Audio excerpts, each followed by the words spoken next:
Hello again, welcome. Let my screen focus. That's better. Um, we're going to draw again, and this time around we'll be drawing our first carnivoran, or so-called predatory mammal.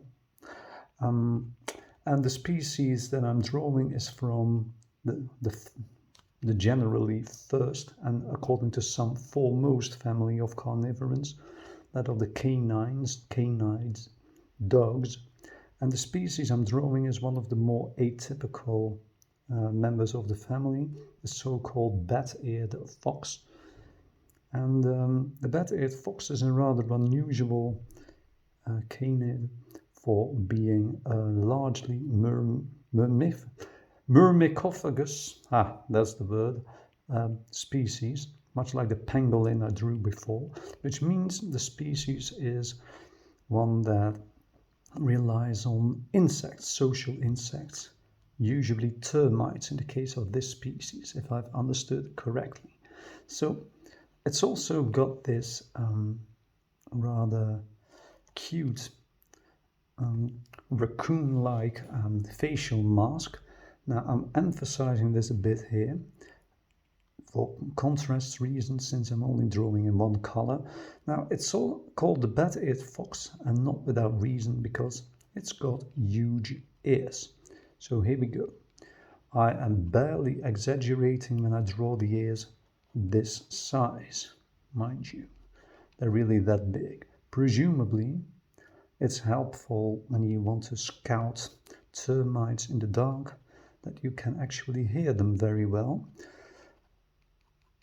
And besides that, well, that's a difficult word again. Besides that, animals that eat insects, mostly, especially ants or termites or the like, tend to have rather weak bites and so on, which probably, but that is my guess, makes it more useful for them to be able to hear very well when or where predators might be showing up.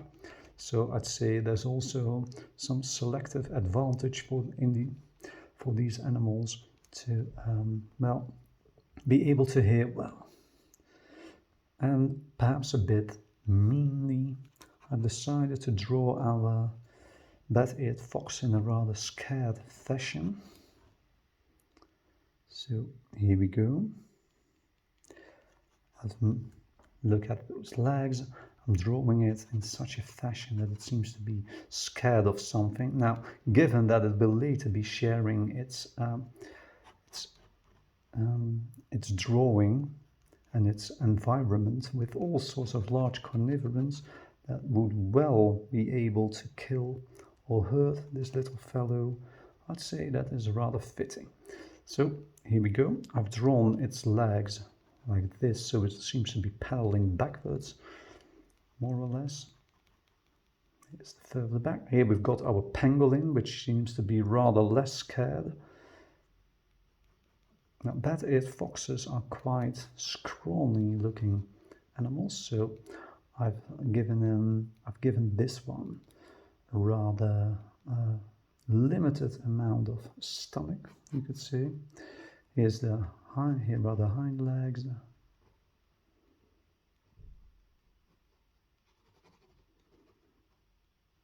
Here we go.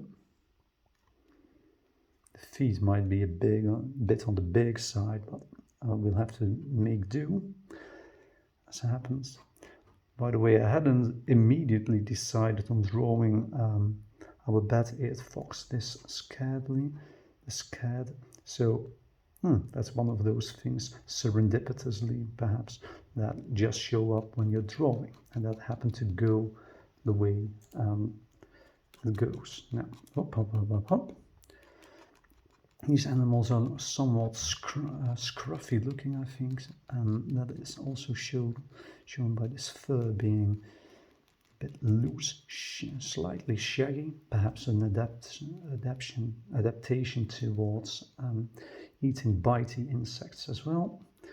Now, its tail, given that this animal is a bit scared, I've decided to draw its tail like this, going up. trying to make it look a bit bigger than it actually is. As you can see, the tail is bushy, like in a normal fox. Here we go. Might actually be a bit longer, so let's emphasize that a bit. Here, yeah, some more fur. And here we've got our bat-eared fox, perhaps slightly too small-eared actually, but I think I did a fine job anyway. So once again, I hope you enjoyed watching, and this was my video. See you next time. Bye.